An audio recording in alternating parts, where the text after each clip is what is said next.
y seguirá formando parte de la agenda política. Bueno, el tema es, en definitiva, que se están utilizando nociones del derecho penal que nos retrotraen a situaciones preilustradas y que harían sonrojar a Beccari.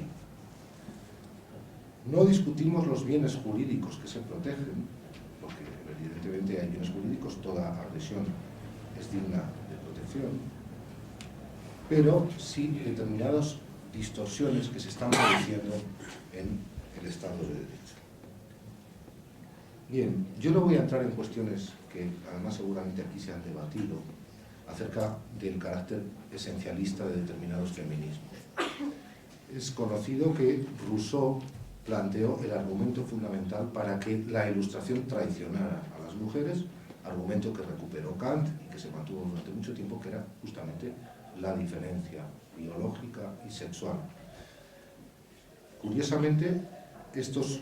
o algunos de estos feminismos, porque yo creo que la diversidad es tanta que es difícil hacer generalizaciones, se afirman de feminismos de la diferencia, y hay títulos en castellano contra la igualdad, y conocidos supongo de todos vosotros, donde el argumento que fundamentalmente sirvió para marginar a las mujeres de la actividad política, de la vida social y de la vida económica, se está utilizando ahora para afirmar un tipo de feminismo que es feminismo muy favorecedor de las herramientas del poder. ¿Cuál es,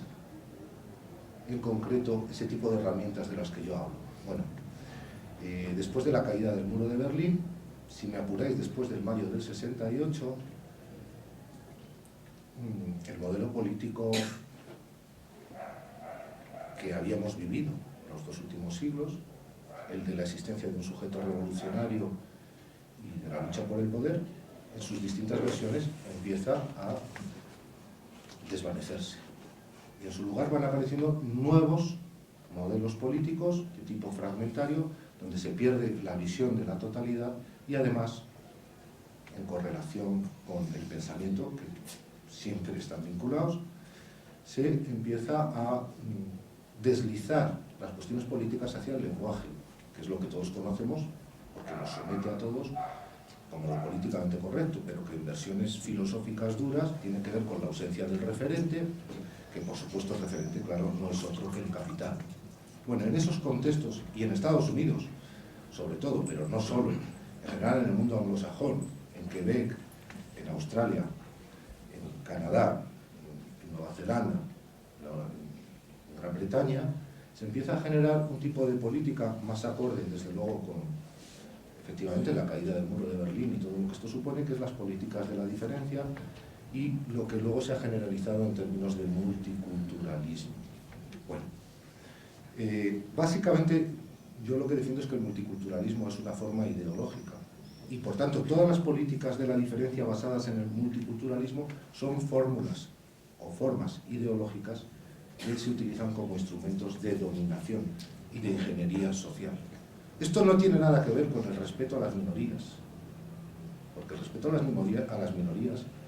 está asegurado por un modelo teórico, que es el modelo ilustrado, del sujeto universal del que tanto miedo tienen determinadas concepciones postmodernas a la Rorty. Tiene que ver más bien con el enfrentamiento y la fragmentación de las sociedades, de manera que el leviatán hobbesiano, la lucha de todos contra todos, se generalice y además se convierta en política progresista. Este es el tipo de herramienta que, en mi opinión, se está produciendo. Se deja intacto el capital, que es el que verdaderamente genera las condiciones de subjetivación, de identidad. Se deja intacto el capital y se generan nuevos programas, literalmente de campañas, que es lo que dice Rorty, al que el señor Rodríguez Zapatero, nuestro presidente del gobierno, hace 3 años decía haber leído, que es en lo que se ha convertido la política. La política se ha convertido en diseños lingüísticos y también en herramientas políticas, evidentemente. Pero deja intacto la verdadera fuente de dominación y de opresión, de hombres, por supuesto, y de mujeres. Y de mujeres, como se ha dicho aquí, doblemente, porque efectivamente la razón patriarcal ha existido y además sigue existiendo. Pero eso es desenfocar el problema, porque la razón patriarcal, y no, yo no puedo entrar ahora en este tipo de análisis porque nos retrotraería, no se puede manejar con toda soltura y acudir ahora a Grecia como acudimos también con la institución de la esclavitud, a decir que Aristóteles y su ética y su política, como se basaba en la esclavitud, etc. Hay contingencias históricas, estamos en trance de superarlas y hay herramientas ilustradas para superarlas. Lo que no puede ser, en mi opinión, es que bajo la máscara de la protección de los derechos de las minorías se esté generando una cultura de la agresión, de la judicialización y del enfrentamiento, y se olvide ese momento de universalidad, que es justamente el único momento revolucionario en una época que desde luego es por revolucionaria, de momento, porque las cosas cambian. Entonces yo lo que planteo es justamente esa pregunta. Este tipo de feminismos que se basan en la diferencia, en el enfrentamiento, y que viven, y tengo datos objetivos a ese respecto,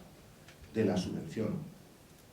y de una subvención que pasa no por proteger a las víctimas, que son las mujeres, sino por victimizar a determinadas mujeres, es decir, condenarlas a su condición esencial, esencialista de víctimas. Ese feminismo es realmente un feminismo, promete una emancipación, va a mejorar a la sociedad, va a mejorar la vida de las mujeres, va a mejorar la de los hombres. Bueno, esas son mis preguntas, nada más. Gracias.